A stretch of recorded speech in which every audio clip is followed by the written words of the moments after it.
Passo número 2. Em direção à riqueza. Fé e confiança. Fé dirigida torna todo o pensamento palpitante de poder.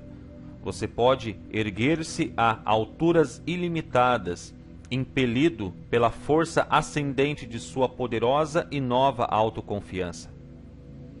A fé é o químico-chefe da mente. Quando a fé se une ao pensamento, o subconsciente apanha imediatamente a vibração, traduzindo o seu equivalente espiritual e transmitindo-a à inteligência infinita, como no caso da oração. As emoções da fé, do amor e do sexo são as mais poderosas de todas as principais emoções positivas. Quando as três se unem, tem o efeito de colorir o pensamento de tal maneira que alcança instantaneamente o subconsciente, onde se transforma em seu equivalente espiritual, única forma que induz a reação da inteligência infinita. A fé aguarda que você a encontre.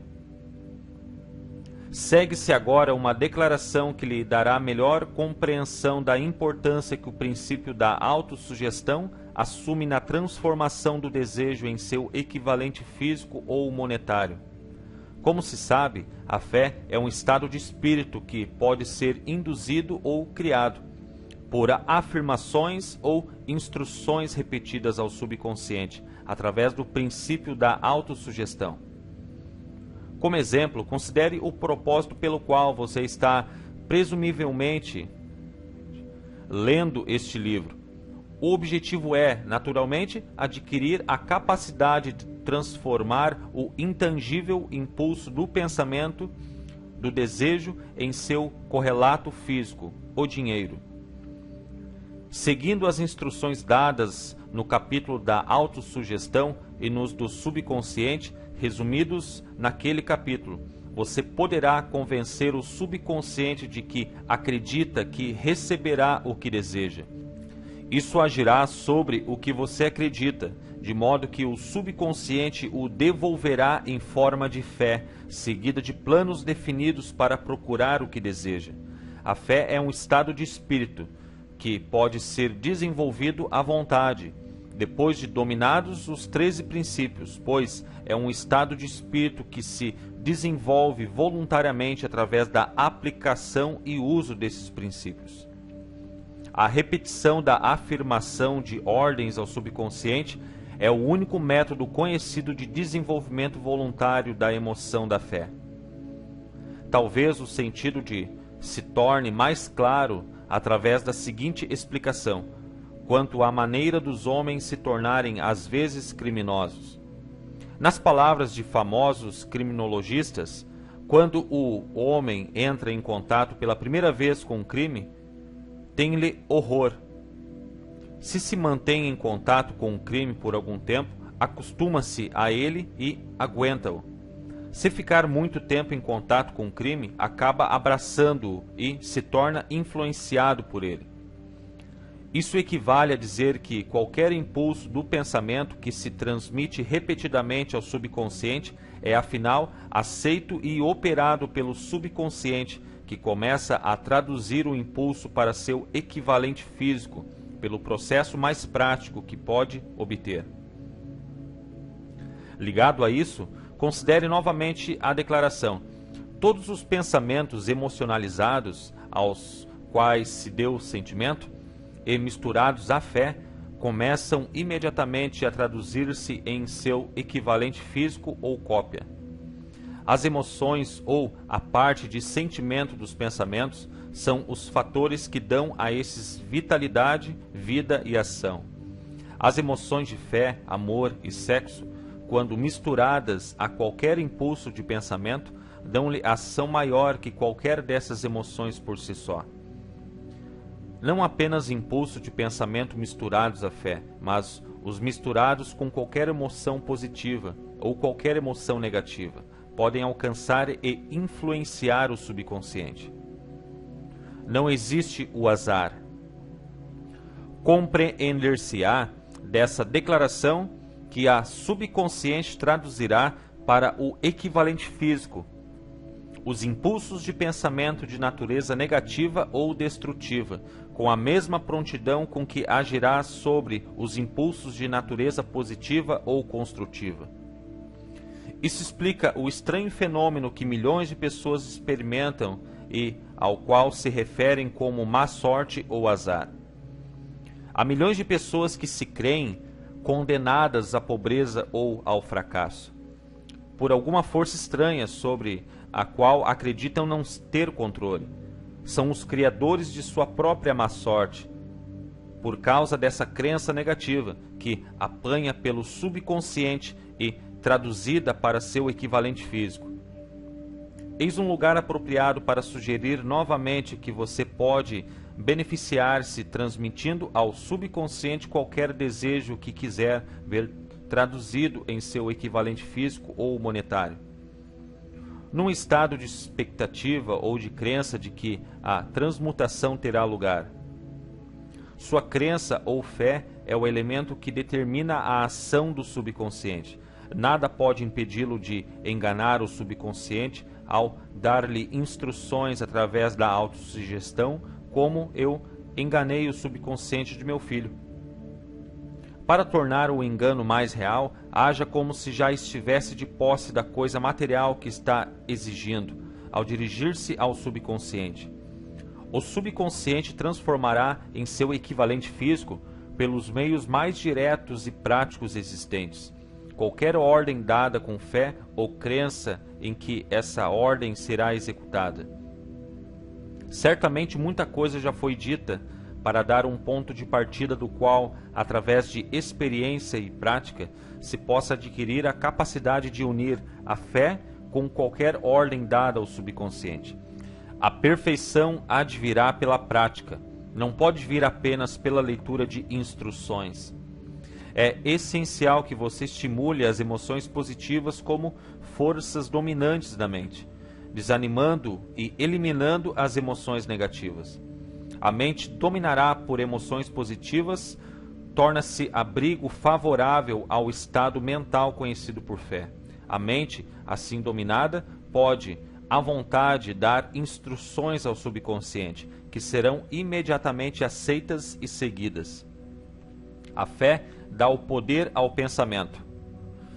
Em todas as épocas, os religiosos advertiram a humanidade lutadora da necessidade de ter fé neste ou naquele dogma, nesta ou naquela crença, mas esqueceram de explicar como ter fé. Não afirmaram que a fé é um estado de espírito que pode ser induzido pela autossugestão. Em linguagem acessível a todo ser humano, descreveremos tudo o que se conhece sobre o princípio pelo qual a fé pode ser desenvolvida, onde ainda não existe. Tenha fé em si mesmo, fé no infinito. Fé é o elixir eterno que dá a vida, poder e ação ao impulso do pensamento. Fé é o ponto de partida de todo o acúmulo de riquezas. Fé é a base de todos os milagres e todos os mistérios que não podem ser analisados pelas regras da ciência. Fé é o único antídoto do fracasso. Fé é o elemento, a substância química que, misturada à oração, permite comunicação direta com a inteligência infinita. Fé é o elemento que transforma a vibração comum do pensamento criada pela mente finita do homem em seu equivalente espiritual. Fé é o único instrumento através do qual a força cósmica da inteligência infinita pode ser dominada e usada pelo homem. Pensamentos que dominam sua mente. A prova é simples e fácil de demonstrar. Está envolta no princípio da autossugestão. Concentremos, pois, a atenção sobre o assunto da autossugestão, descobrindo o que é e o que é capaz de conseguir. É fato subjamente conhecido que se chega a acreditar o que quer que a gente repita a si mesmo, seja a afirmação verdadeira ou falsa. Se o homem repetir sempre a mentira, acabam por aceitá-la como verdade. Além disso, acreditará tratar-se da verdade. Todo homem é o que é pelos pensamentos dominantes que permite a sua mente abrigar. Pensamentos que coloca deliberadamente na mente, que estimula com simpatia e com os quais mistura uma ou mais emoções, constituem as forças motivadoras que dirigem e controlam cada movimento, cada ato e cada feito seu. Pensamentos misturados a qualquer dos sentimentos emotivos constituem força magnética que atrai outros pensamentos similares ou com ele relacionados. O pensamento assim magnetizado de emoção pode ser comparado à semente que, plantada em solo fértil, germina, cresce e se multiplica muitas e muitas vezes, até que a semente original se toma incontáveis milhões de sementes da mesma espécie. A mente humana está atraindo constantemente vibrações que se harmonizam com o que domina a mente. Qualquer pensamento, ideia, plano ou propósito que se retém na mente atrai uma multidão de parentes, acrescenta os parentes à sua própria força e cresce até tornar-se o senhor dominante, motivador do indivíduo em cuja mente se abrigou.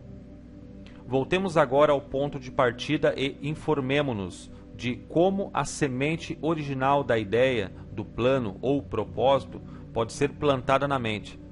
A informação é facilmente transmitida. Qualquer ideia, plano ou propósito pode ser colocada na mente através da repetição do pensamento.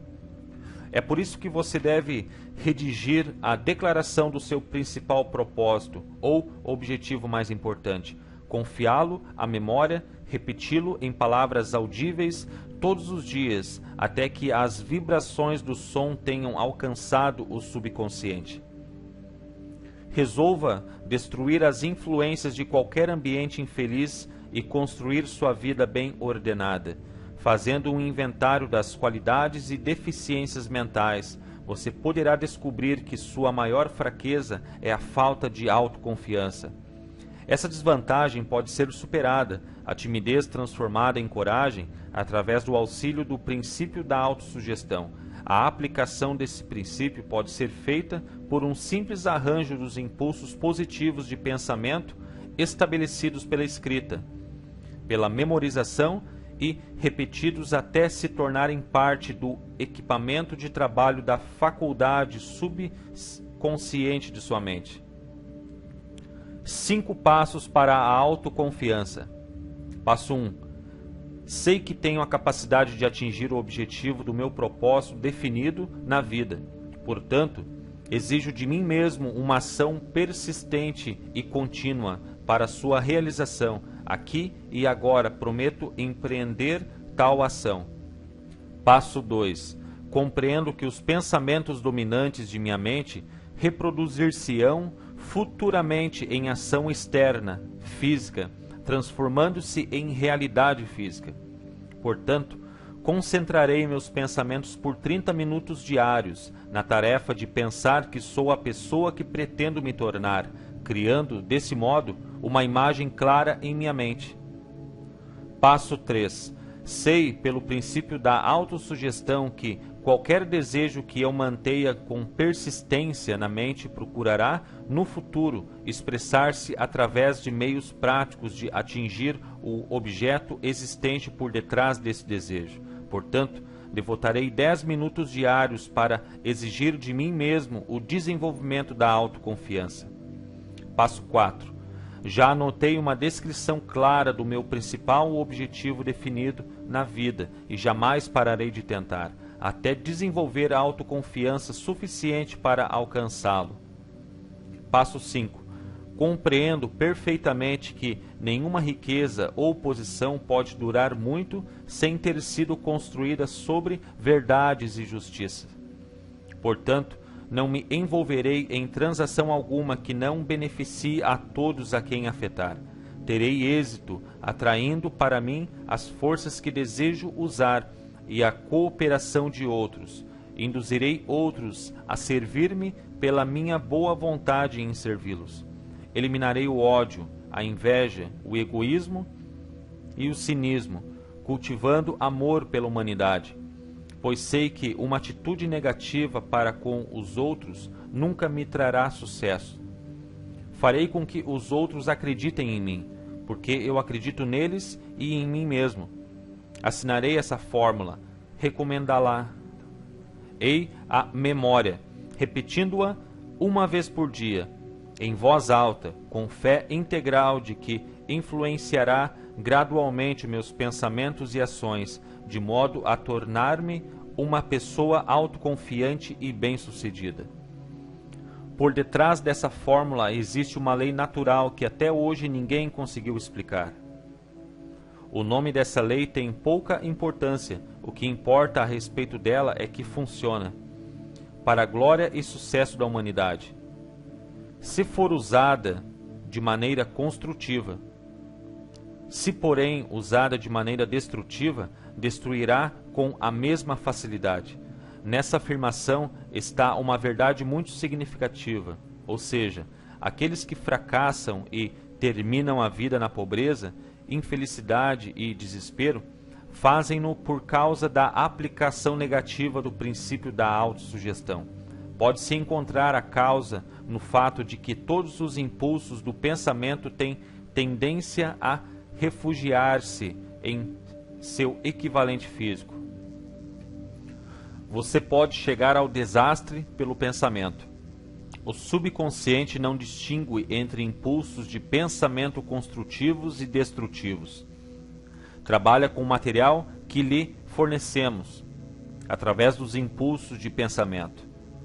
O subconsciente traduz em realidade o pensamento atormentado de medo com a mesma presteza que usará em traduzir em realidade o pensamento impulsionado pela coragem ou pela fé. Assim como a eletricidade faz girar as rodas da indústria e produz serviços úteis, se usada de maneira construtiva, ou estraga a vida se mal usada, assim a lei da autossugestão leva à paz e à prosperidade, ou ao vale da amargura, do fracasso, da morte, de acordo com o seu grau de compreensão e de aplicação dela. Se você encher a mente de temor, dúvida e descrença na sua capacidade de estabelecer um elo e usar as forças da inteligência infinita, a lei da autossugestão tomará tal espírito de descrença e usá-lo-á como padrão pelo qual o subconsciente se traduzirá em seu equivalente físico. Tal qual o vento que leva um navio para leste, outro para oeste, a lei da autossugestão irá erguê-lo ou derrubá-lo, de acordo com a maneira pela qual você arrumar as velas do pensamento.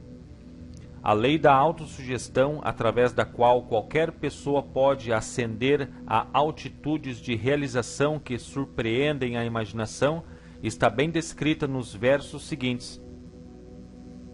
Se você pensa que foi derrotado, foi derrotado. Se você pensa que não ousa, não ousa.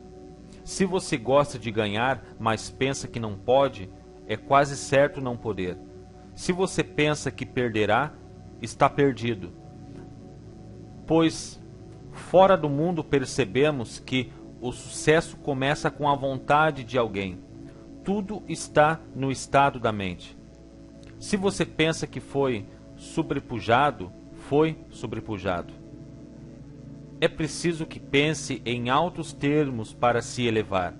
É preciso que esteja seguro de si antes de poder ganhar um prêmio.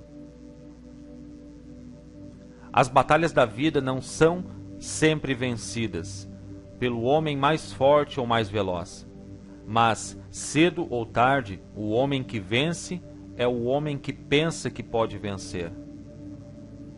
Observe as palavras grifadas e apanhará o significado profundo que o poeta teve em mente.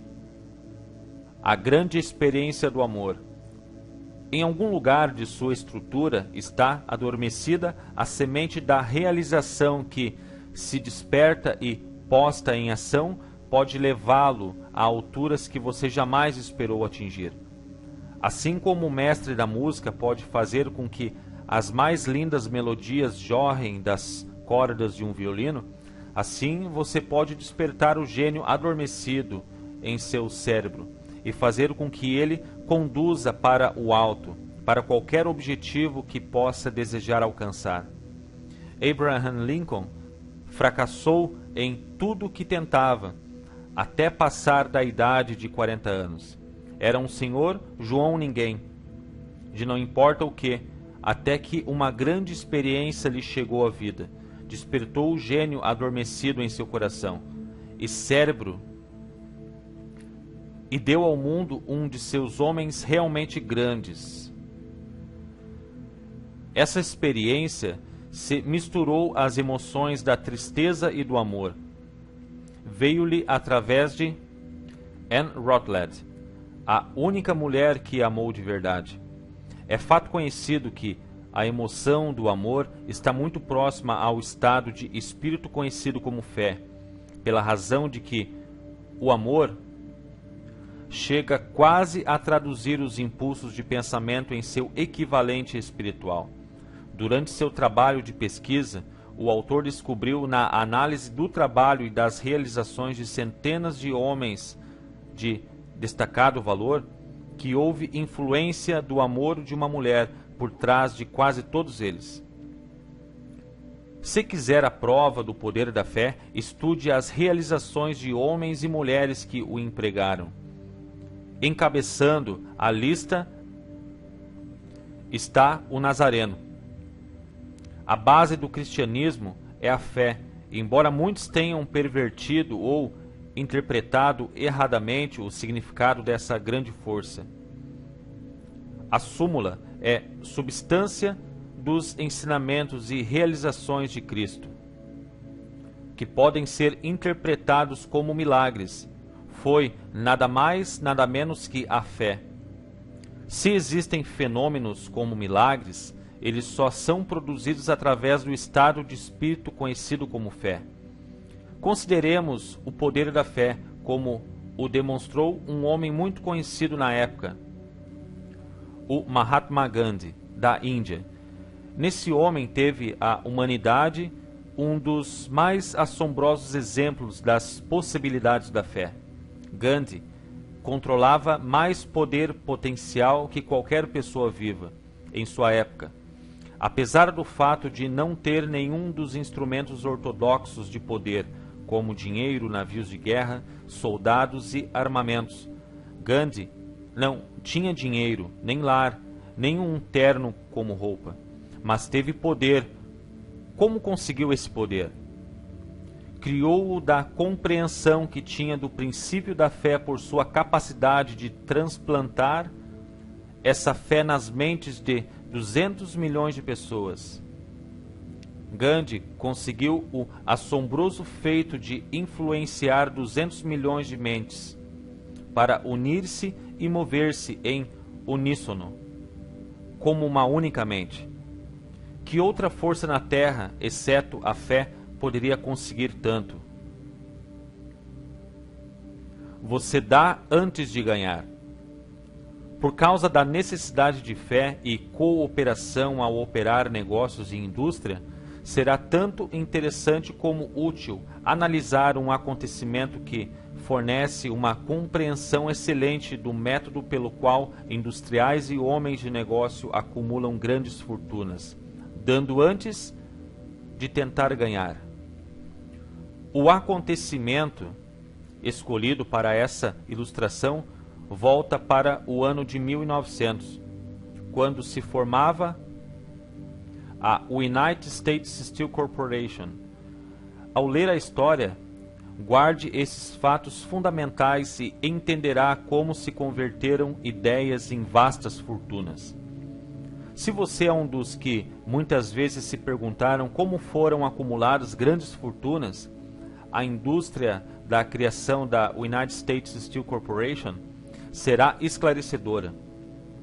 Se tiver alguma dúvida de que os homens podem pensar em enriquecer, essa história servirá para dissipar a dúvida, pois você poderá ver claramente na história da United States Steel a aplicação da maior parte dos princípios descritos neste livro.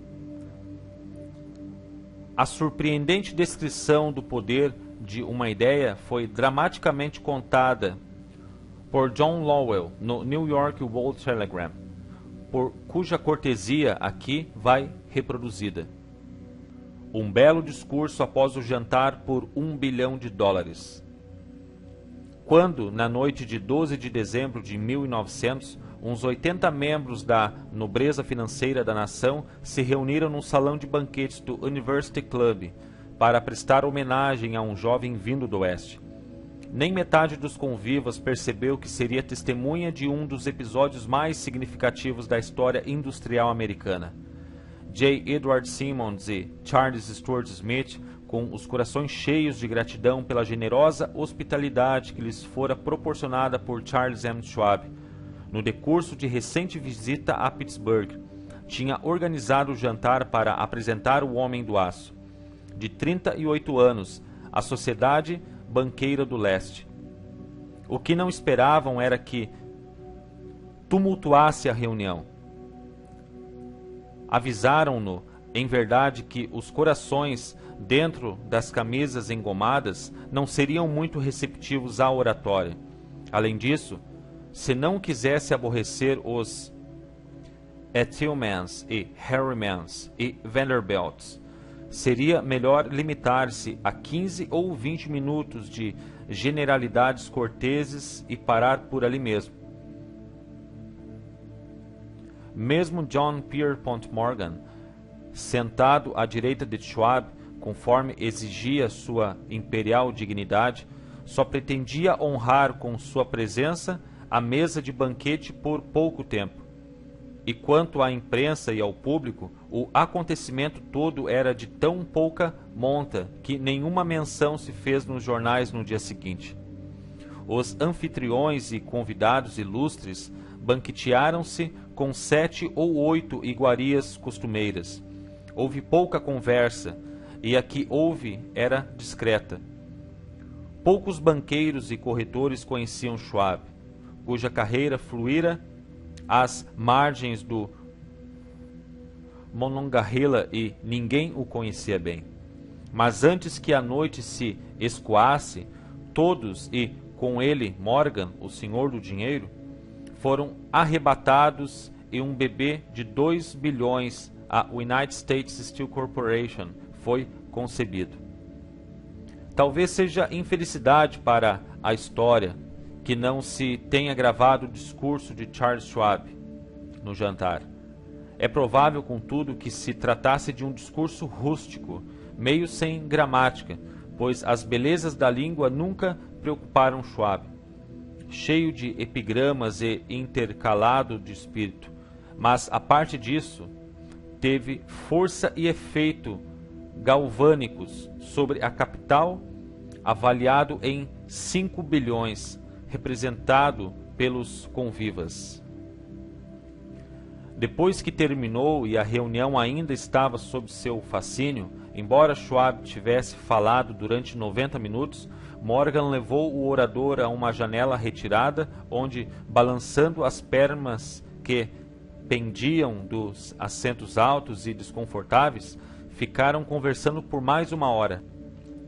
A magia da personalidade de Schwab fora solta, a todo vapor, mas o que era mais importante e duradouro foi o programa, imponente e bem delineado, que esboçara para o engrandecimento do aço. Muitos outros tinham tentado interessar Morgan em formar um trust do aço, nos padrões dos trusts de biscoitos: arame, açúcar, borracha, uísque, óleo ou goma de mascar. John W. Gates, o jogador, recomendara-o, mas Morgan não confiava nele. Moore, Bill e Jim, corretores de Chicago, que juntaram um trust de fósforos a uma corporação de bolachas, recomendaram-no e fracassaram. Albert H. Gary, o advogado rural bonachão, quis fomentá-lo, mas não era bastante grande para impressionar.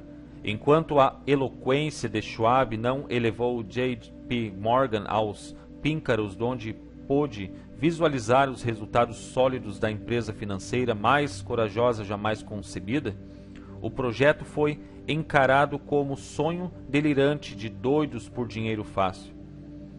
O magnetismo financeiro que começou há uma geração a atrair milhares de companhias pequenas e, às vezes, mal dirigidas, para combinações grandes e capazes de esmagar concorrências, tornou-se operacional no mundo do aço, através das maquinações deste jovem pirata dos negócios, John W. Gates.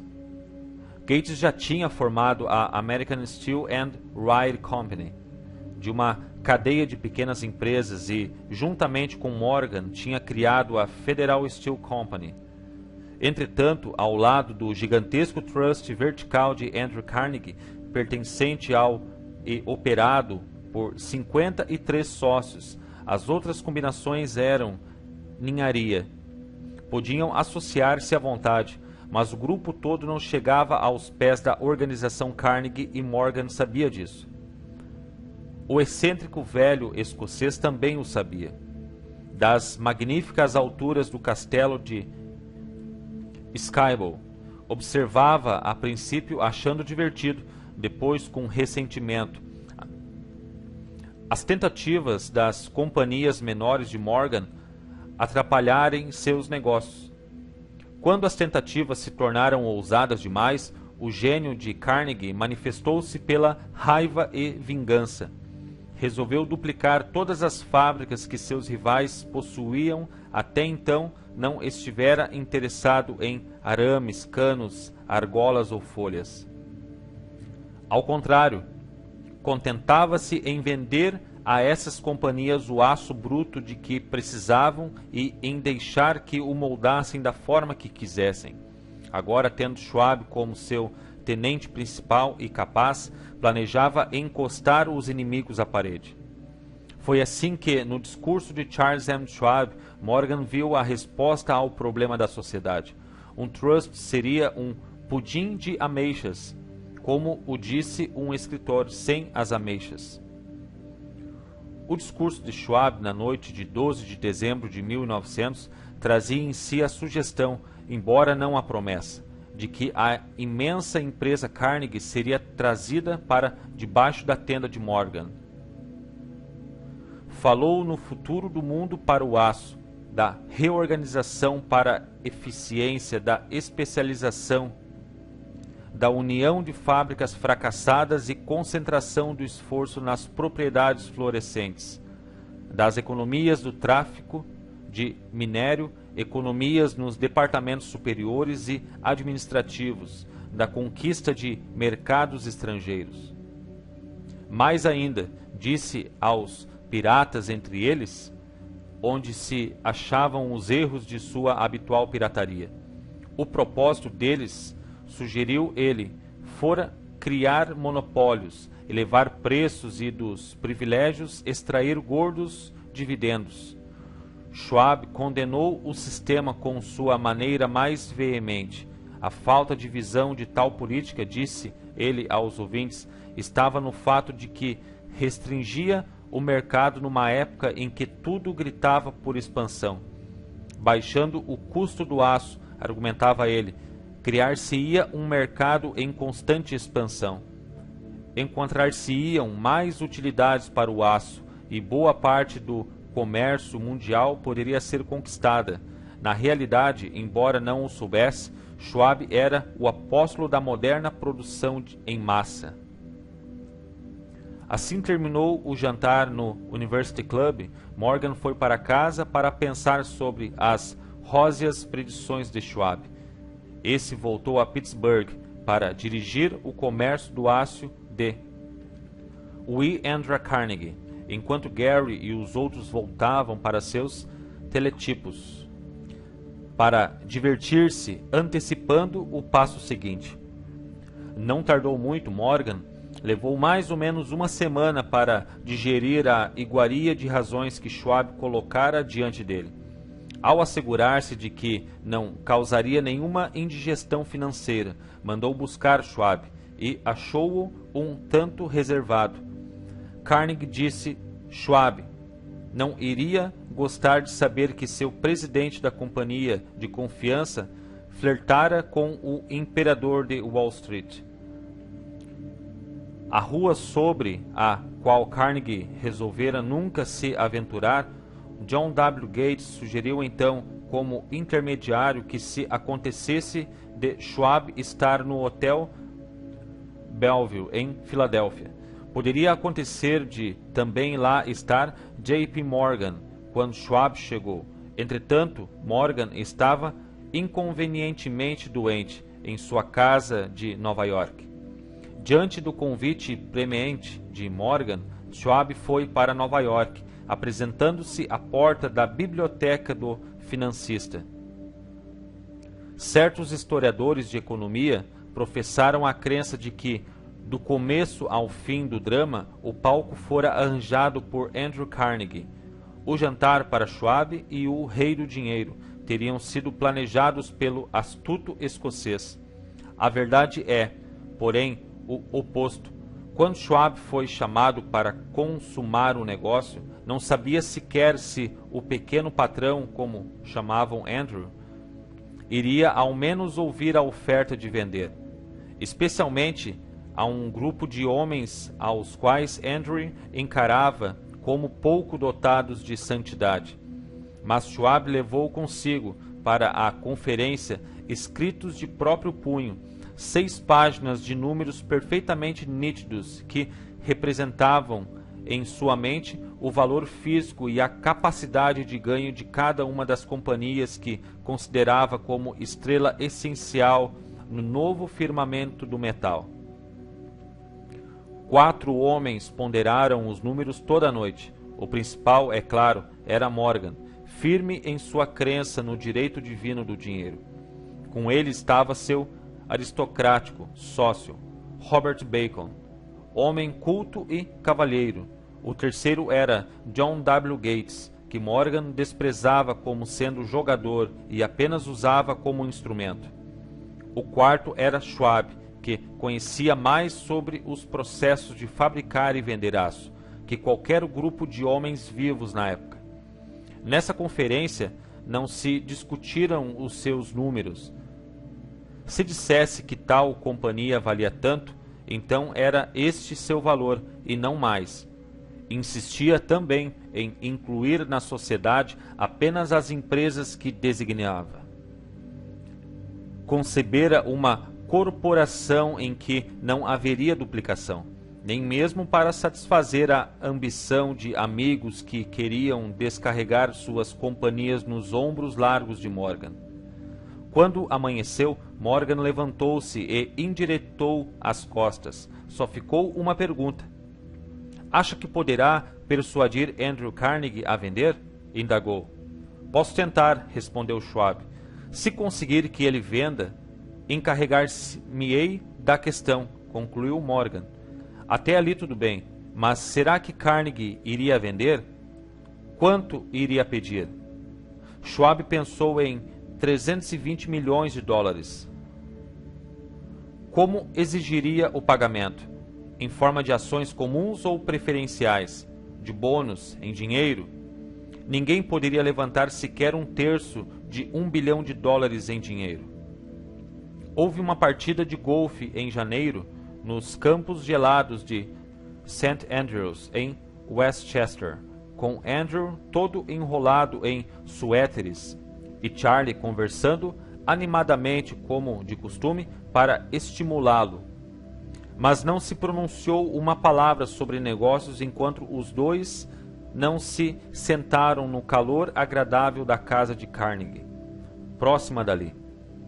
Então, com a mesma persuasão que hipnotizara 80 milionários no University Club, Schwab despejou as brilhantes promessas de aposentadoria com todo o conforto de milhões inenarráveis para satisfazer os caprichos sociais do ancião. Carnegie capitulou, escreveu um número num pedaço de papel, estendeu-o a Schwab e disse: "Está bem, venderemos por esta quantia." O número era aproximadamente 400 milhões de dólares. composto dos 320 milhões de dólares mencionados por Schwab como número básico e somando-lhe 80 milhões de dólares, que representavam o valor do capital aumentado nos 2 anos anteriores.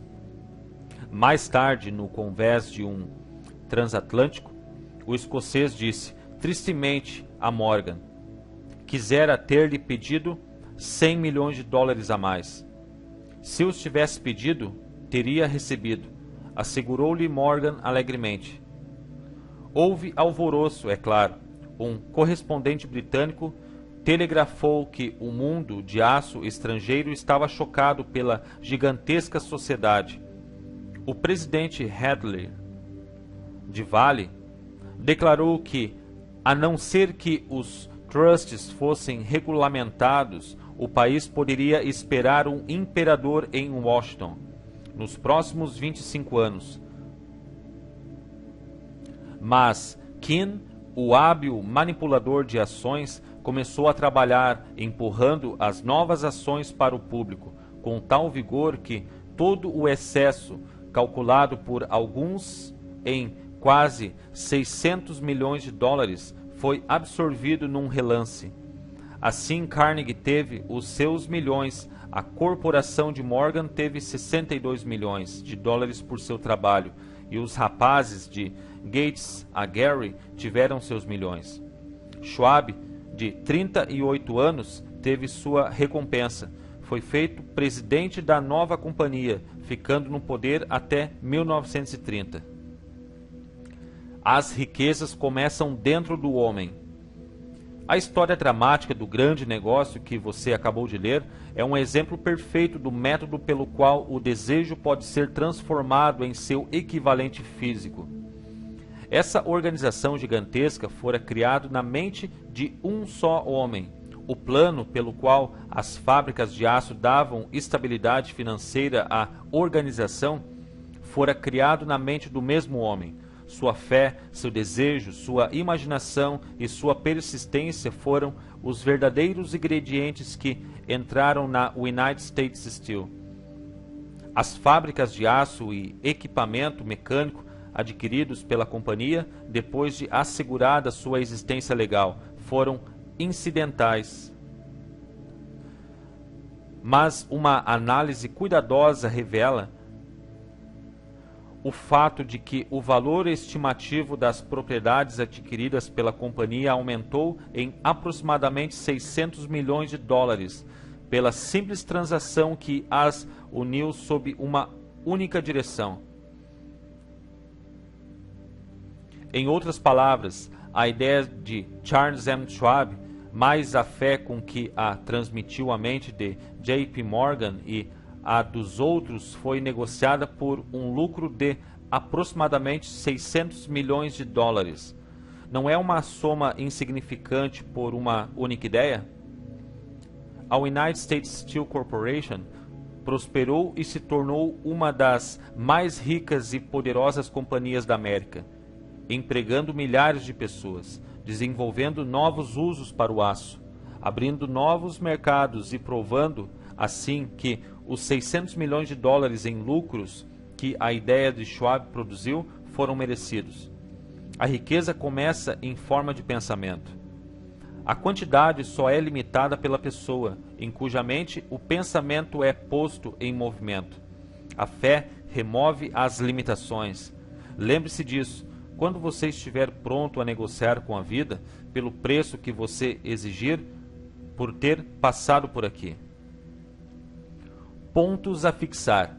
A fé é indispensável para o sucesso. Ela é induzida e fortalecida pelas instruções dadas ao subconsciente. Eis 5 passos para a autoconfiança, todos eles facilmente ao seu real alcance. Você sabe agora como se atirar ao desastre, pelo pensamento, ou como obter vitória e felicidade, como resultado das mesmas circunstâncias. Homens como Lincoln e Gandhi mostraram-nos como pensamentos podem ter magnetismo, o que atrai pensamentos correlatos e faz com que milhares de mentes trabalhem como uma só. É essencial dar antes de ganhar. Homens ricos tiveram de aprendê-lo antes de um negócio ilegal se transformar em negócio que trabalha com e para o público, sem deixar de ser lucrativo. Tanto a pobreza como a riqueza são produtos da fé.